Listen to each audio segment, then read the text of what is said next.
بسم الله.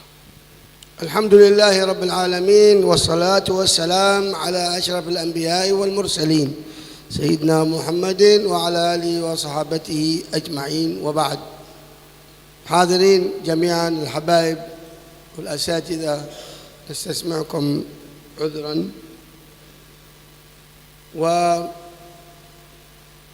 ونهنئ أنفسنا بمثل هذه المعاهد الدينية التي تشجع على العلم الشرعي.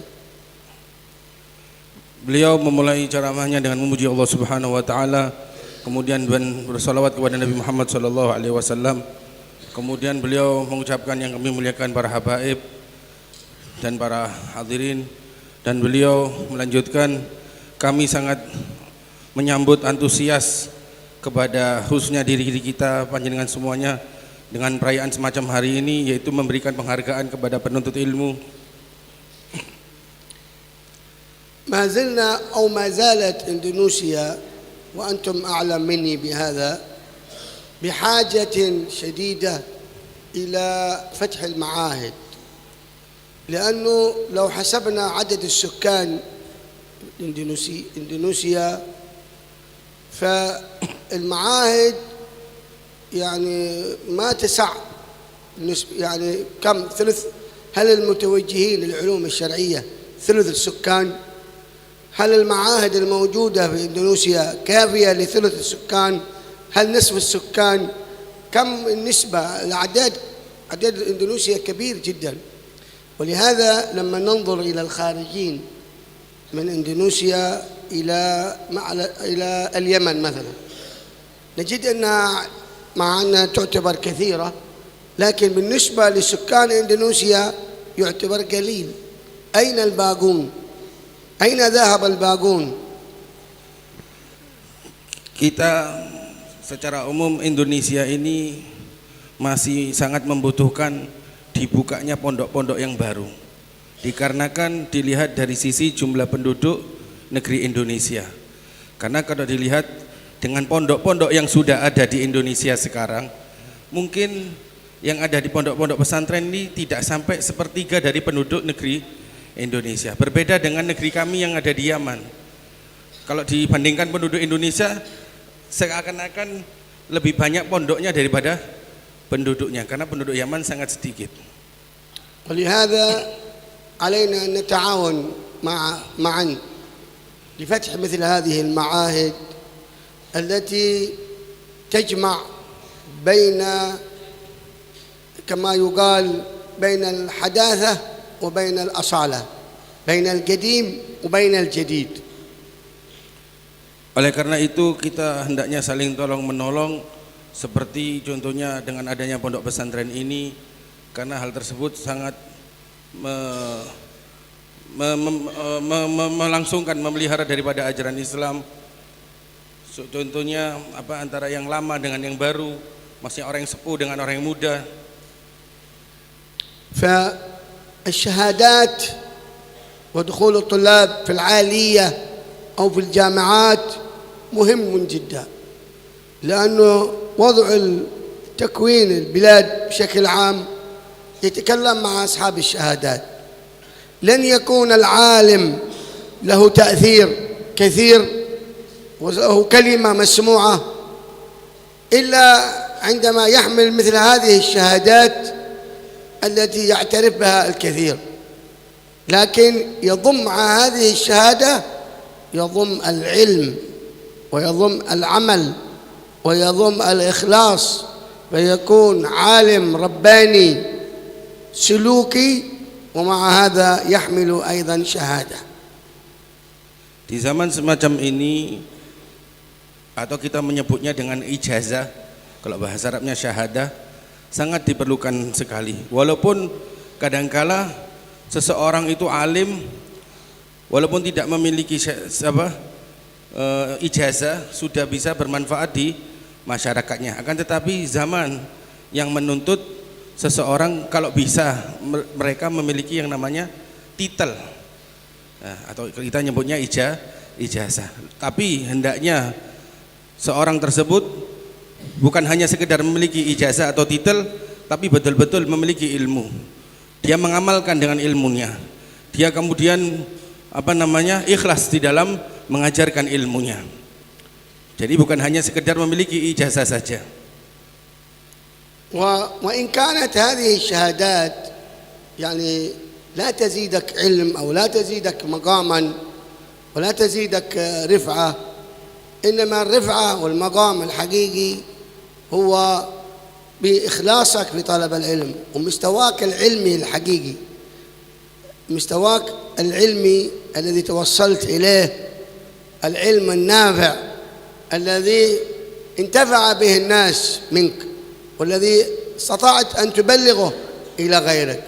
هنا درجة العلماء يرفع الله الذين آمنوا منكم والذين أوتوا العلم درجات. لا يحتاجون العلماء إلى الشهادات إلا لأنه ضرورة الوقت وضرورة الزمان الذي نحن فيه. Memang betul yang namanya ijazah atau titel tidak bisa mengangkat derajat seseorang, tidak bisa mengangkat kedudukan seseorang atau posisi seseorang.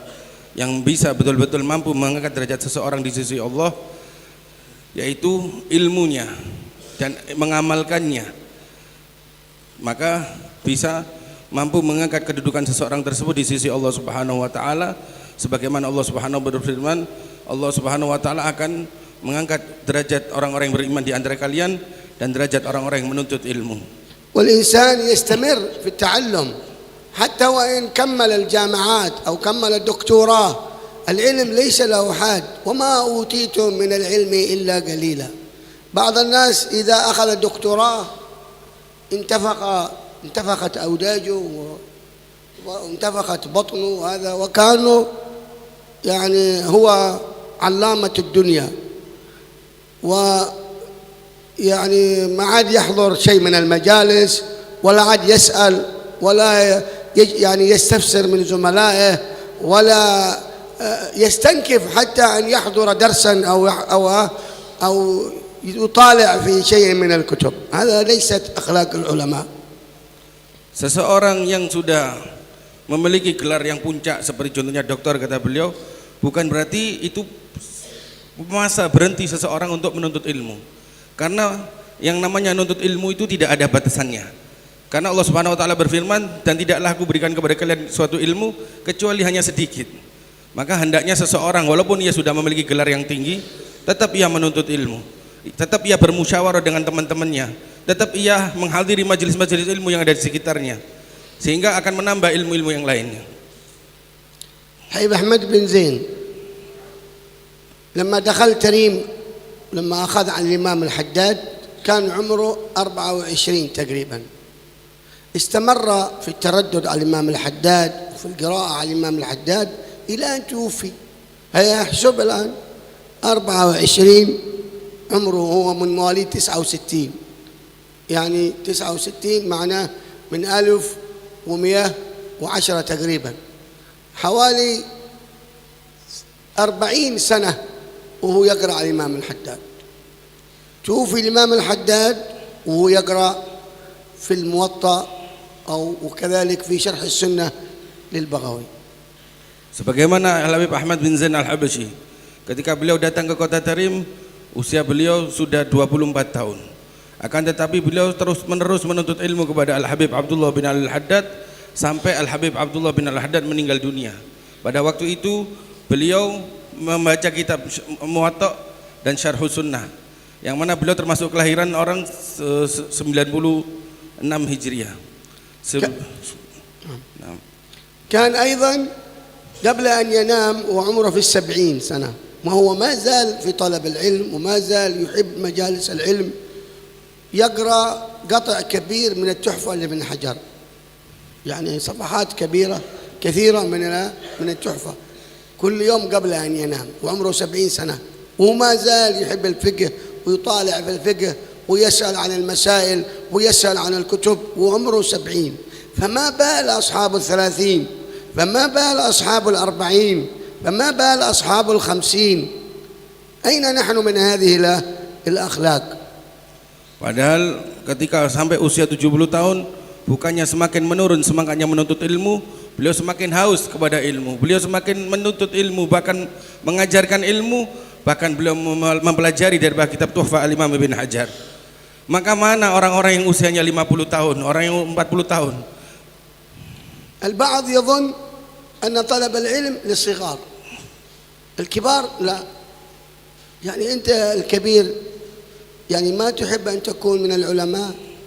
أنت هذه الفضيلة لماذا استهنت بها؟ أنت ما تعرف مقام هذه الفضيلة، ما تعرف ماذا يعني أن تكون من العلماء، ما تحب أن تكون من العلماء. كانوا سمعوا أحاديث النبي صلى الله عليه وسلم، من جمع أو من حفظ 40 حديثا بعث عالما. انكب الناس على كتابة الأربعينيات، كلهم يحبوا أن يكونوا من العلماء بشهادة النبي صلى الله عليه وسلم. فإذا سمعنا بفضيلة ينبغي أن نسعى فيها. يعني ما هناك فضيلة، ما هناك وظيفة أفضل من أن تكون عالما. Sebagian orang mengira menuntut ilmu itu hanya bagi anak-anak kecil atau ketika masih kecil. Padahal tidak. Menuntut ilmu itu walaupun sudah sepuh. Maka banyak diantaranya ketika mendengar fadilah daripada hadis Nabi Muhammad SAW, barang siapa yang mengumpulkan 40 hadis atau menghafal 40 hadis, maka Allah akan membangkitkannya menjadi ulama.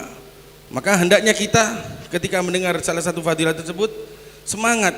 Oleh karena itu marilah kita semangat di dalam menuntut ilmu agar kelak kita dibangkitkan di hari kiamat termasuk jadi pada golongan ulama. درجة بين الأنبياء وبين العلماء درجة واحدة، بين الأنبياء وبين العلماء درجة واحدة. يعني فضل العلم عظيم، فإذا فاتك من العلم تحسر على أنه فاتك أن تكون عالما، وعوض ذلك في أولادك، وعوض ذلك في بناتك، وعوض ذلك في أخواتك. لا نغفل عن هذه الفضيلة. Kedudukan antara ulama dan nabi adalah satu derajat. Oleh karena itu marilah kita gunakan kesempatan ini. Kita tahu yang kedudukan yang sangat tinggi ini. Oleh karena itu marilah kita nasihati saudara-saudara kita, kita nasihati anak-anak kita, kita nasihati saudari-saudari kita, kita nasihati keluarga kita agar kita semangat di dalam menuntut ilmu. ونحتاج أيضا وإن كثرت المعاهد في يعني ربما في بادئ الأمر أو في ظاهر الأمر أن نشوفها كثيرة، لكن ما زلنا نحتاج إلى العلماء.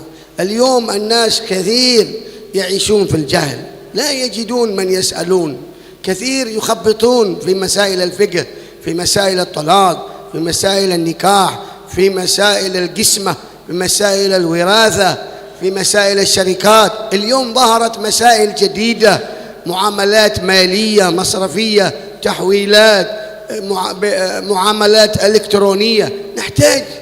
نحتاج إلى العلماء أن يفتحوا صدورهم ويستقبلوا أسئلة الناس ويجيبوا عليها. Walaupun kita memandangnya zaman sekarang pondok pesantren sudah banyak, tapi masih dibutuhkan ulama yang sangat banyak. Karena manusia banyak daripada manusia itu masih kebingungan. Bahkan di antara mereka tidak mengerti hukum-hukum, masalah pernikahan, masalah kismah, masalah warisan, masalah bisnis, apalagi masalah-masalah yang terbaru di zaman semacam ini. Maka sangat-sangat sekali dibutuhkan ulama-ulama. نحتاج علماء يعرفون السموم التي تبث من قبل أعداء الإسلام. اليوم الناس منفتحين على الواتساب، منفتحين على الفيسبوك، منفتحين على الانستغرام. الصغير والكبير، الذكر والأنثى، الكل يفتح. تعرفون أن هناك برامج تأتي بنفسها إلى عندك، لا تطلبها. صفحات عندما تفتح الفيسبوك أو تفتح هذه مواقع التواصل هي تأتي بنفسها لك. ليه؟ لأن أقولها مصممة من جهة إعلان. فيأتي سؤال عن المسيح، ويأتي من ينشر دين المسيح، ويأتي من ينشر دين البوذية، ويأتي من ينشر دين العلمانية، ويأتي من ينشر دين منهج الليبرالية. وأولادنا يسمعون ويقرؤون ويشاهدون هذا الشيء. ولا يسألون ولا يرجعون إلى آبائهم أو إلى علمائهم، فينشأ الناس على مثل هذه الأمور. أين الناس الذين ينبهونهم على مثل هذه الأمور؟ أين الذين يعرفون السم من الدسم؟ يعني العالم الماهر الذي في كلمات ظاهرها حق ولكن فيها خبث وفيها باطل، يحتاج إلى عالم ذكي يبينها للناس. Di zaman sekarang ini kita juga butuh ulama yang sangat-sangat cerdas, mengerti yang namanya teknologi. Apalagi sekarang semua orang membuka Instagram, WhatsApp, Facebook dan lain-lainnya. Karena juga banyak di situ tamu-tamu tak diundang. Kalau kita mengenalnya istilahnya sponsor. Kadang tiba-tiba ada yang namanya pertanyaan dari agama Nasrani, agama Buddha atau agama lain, atau bahkan orang menyebarkan faham-faham sesatnya melalui sponsor tersebut. Sehingga banyak daripada kalangan muda sekarang mereka bingung mau bertanya ke siapa, mau bertanya ke orang tuanya, mereka kadang malu. Oleh karena itu dibutuhkan juga calon-calon ulama-ulama yang mengerti teknologi, yang mampu untuk membentengi pemuda-pemuda kita. كثير من الأساتذة ما شاء الله كمل ولكن ما عنده رغبة في أنه يستزيد، ما عنده رغبة في أنه يطلع على هذه العلوم. إذن إلى من نذهب؟ عند من نتعلم هذه الأمور؟ نروح إلى فكر وهابي، إلى فكر آخر غير يعني يحمل أفكار أخرى. نحن طريقتنا الباعلوي وطريقتنا أهل السنة والجماعة أولى الناس بأن نكون متصدرين في مثل هذه العلوم. نصيحتي أنا أنصح نفسي أولا إنه لا يقصر طالب العلم ولا يقف عند هذا المستوى، لابد أن يواصل. الشيخ الكبير لابد أن يواصل. كانوا السلف الصالحين يبحثون يرحلون إلى مسافة بعيدة لأجل حديث، لأجل سماع حديث. اليوم نحن نتزاور فيما بين البين ومن منطقة إلى منطقة. تجد في منطقة مثلا هنا فيها علم الفلك، في المنطقة الثانية مش موجود. تجد في هذه المنطقة علم الفقه أو علم الأصول، المنطقة الأخرى ما في. المفترض أننا نرحل من منطقة إلى منطقة لأخذ هذه القراءات، لأخذ هذه العلوم، مو فقط جلن بس لأجل الشوارع ولأجل الملاهي وغيرها. على كل حال نصيحة لي ولكم إن زماننا يحتاج، أولادنا يحتاجون أن نتوسع في طلب العلوم الشرعية، فليس للعلم مكان وليس له أفراد معينين وليس له سن معين ولا حد محدود. Kadang sebagian orang sudah merasa cukup dia menuntut ilmunya sehingga dia tidak mau mengembangkan ilmunya kembali, alias tidak mau belajar lagi. Karena kalau kita melihat ulama-ulama terdahulu, mereka rela sampai melakukan perjalanan yang jauh hanya untuk mendapatkan satu hadis. Mereka rela menjalankan perjalanan yang jauh untuk mendapatkan satu masalah hukum. Bahkan mereka rela untuk pergi ke kota yang jauh ingin mendapatkan sanad qiraah, ingin mendapatkan daripada ilmu. Maka nasihat dari saya secara pribadi, kata beliau, hendaknya para santri, para penuntut ilmu tidak merasa cukup dengan ilmunya. Hendaknya dia memperluas ilmunya kembali. Bahkan ilmu itu bukan hanya khusus untuk perorangan atau untuk keturunan ulama saja, tapi untuk siapapun dan untuk usia berapapun. Hendaknya kita menuntut ilmu, kita meluaskan ilmu kita. Bahkan yang sudah tua pun hendaknya menuntut ilmu, belajar lagi. Wassallallahu ala sayyidina Muhammadin nabiyil ummi wa ala alihi wasallam. Alhamdulillahi rabbil alamin. Mohon maaf atas banyak kekurangannya. Wassalamualaikum warahmatullahi wabarakatuh.